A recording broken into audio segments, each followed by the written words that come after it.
Hello friends, स्वागत है आप सभी का आपके अपने परिवार अर्नो shorthand and typing institute में। आज का डिक्टेशन दैनिक जागरण संपादकीय 7 जुलाई 2026 का है, जो कि 80 शब्द प्रति मिनट से होगा। अभी हाल में ही अधीनस्थ सेवा चयन आयोग आशुलिपिक का रिजल्ट आया 333 और 1224 का। उसमें बहुत सारे बच्चे पास हैं, वो बहुत परेशान हैं। बहुत लो की स्पीड है तो वो तो बहुत ज़्यादा परेशान नहीं है, लेकिन कुछ बच्चे ऐसे हैं जो 70, 75 या 80 के बीच में हैं, या कुछ बच्चे ऐसे हैं जो पहली बार एग्ज़ाम दे रहे हैं, उनको हेजिटेशन भी है। तो उनको बिल्कुल परेशान होने की ज़रूरत नहीं है। उनको अपने मेहनत पे भरोसा करना चाहिए, क्योंकि वो सभी लोग नौकरी से एक कदम दूर हैं। जो बच्चा 80 की स्पीड लिख लेगा वो जाहिर सी बात है उसका सिलेक्शन हो ही जाएगा, क्योंकि मेरिट बहुत ज़्यादा गई नहीं है और सबके नंबर भी ठीक ठाक हैं। इसलिए वो बिल्कुल धैर्यपूर्वक, बहुत गंभीरता के साथ वो प्रैक्टिस करते रहेंगे। जहाँ भी हो, जिस माध्यम से आप प्रैक्टिस करते रहेंगे, उनके लिए हमारी कोशिश रहती है कि पर डे यूट्यूब पे एक डिक्टेशन डाल दें, क्योंकि समय बचता नहीं है क्लास के बाद और ऑफिस के बाद। तो जितना भी समय बचता है एक डिक्टेशन हम डाल ही देते हैं, हमारा प्रयास रहता है। कुछ बच्चों का मैसेज आ रहा है कि सर हमारा डिक्टेशन बन नहीं पा रहा है, छूट जा रहा है, क्योंकि जाहिर सी बात है उनकी स्पीड 70, 75, 72 या 80 से कम का ही होगा, तभी छूट जा रहा है, बन नहीं पा रहा है। क्योंकि उनके पास एक टारगेट भी है कि अंडर 20 गलतियों के साथ बनाना भी है, 20 गलती के साथ बनाना है, 5% गलती के साथ। तो थोड़ा सा परेशान हैं। परेशान होने की ज़रूरत नहीं है। सबसे पहले डिक्टेशन तो लिखते ही रहें, उसके साथ हमारी जो बेसिक की बुक है, जो लर्निंग की बुक है, उसको ओपन करें, फिर से उसका पूरा रिवीजन करें और उसके साथ हमारा सर्वनाम, क्रिया, उपसर्ग और प्रत्यय, जिस पे बिल्कुल कंसंट्रेट कर लें। इतना कंसंट्रेट कर लें कि हमारी गलती से भी गलती ना आए। सर्वनाम और क्रिया की कहा जाता है ना कि हमारी गलती से गलती आ गई, तो गलती से भी गलती ना आए, 100% हमारी सही होनी चाहिए। इतना प्रैक्टिस करें सर्वनाम और क्रिया का, उसके साथ उपसर्ग और प्रत्यय का।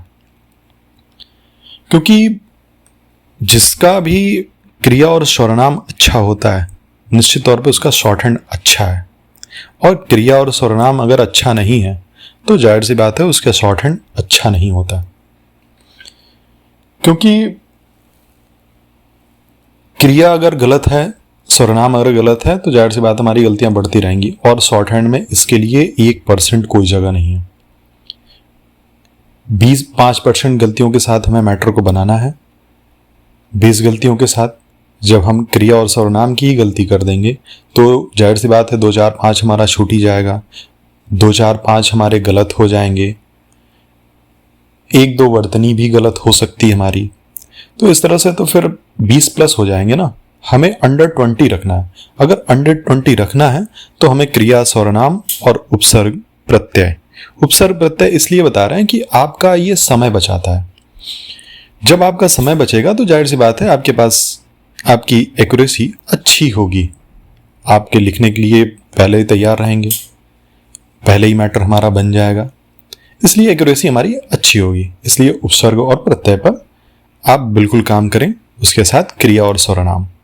अगर क्रिया और सर्वनाम पे कोई दिक्कतें आती हैं तो आप हमारे टेलीग्राम चैनल के माध्यम से आप पूछ सकते हैं, और कुछ शॉर्ट्स में भी हमने क्रिया का यूज बताया है।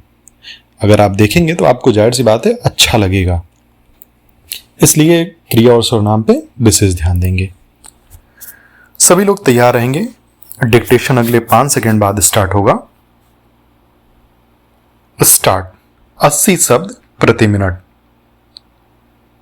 NIA की ओर से पहलगाम आतंकी हमले में लश्कर सरगना हाफिज सईद के विरुद्ध आरोप पत्र दाखिल किए जाने के बीच दिल्ली एवं पंजाब से 6 और संदिग्ध आतंकवादियों की गिरफ्तारी यही बताती है कि पाकिस्तान भारत को अस्थिर और अशांत करने की साजिश रचने से बाज नहीं आ रहा है।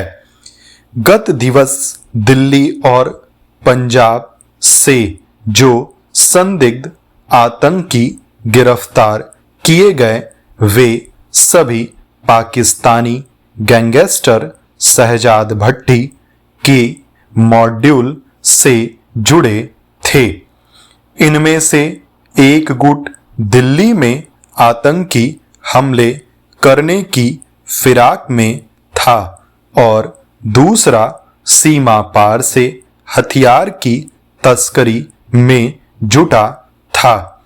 गैंगस्टर शहजाद भट्टी पाकिस्तानी सेना और उसकी खुफिया एजेंसी की ओर से उसी तरह संरक्षित आतंकी है जैसे हाफिज सईद और अन्य अनेक हैं। इसके चंद दिन पहले भी शहजाद भट्टी के संपर्क में रहे कई संदिग्ध आतंकियों की दिल्ली और पंजाब से ही गिरफ्तारी हो चुकी है। इसी तरह कुछ दिन पहले राजस्थान से भी कुछ संदिग्ध आतंकी गिरफ्तार हुए थे। संदिग्ध आतंकियों की गिरफ्तारी का यह सिलसिला यही स्पष्ट करता है कि पाकिस्तान में ऐसे तमाम आतंकी हैं जो डिजिटल मीडिया और अन्य तरीकों से भारत के युवाओं को आतंक के रास्ते पर चलने के लिए उकसा रहा है। चूंकि गिरफ्तार संदिग्ध आतंकियों के पास से हथियार भी बरामद किए गए हैं और ऐसे प्रमाण भी मिले हैं जो यह बताते हैं कि वे पाकिस्तानी हैंडलर के संपर्क में थे। इसलिए पुलिस एवं खुफिया एजेंसियों के लिए यह आवश्यक हो जाता है कि वे अपनी सतर्कता का स्तर और बढ़ाए।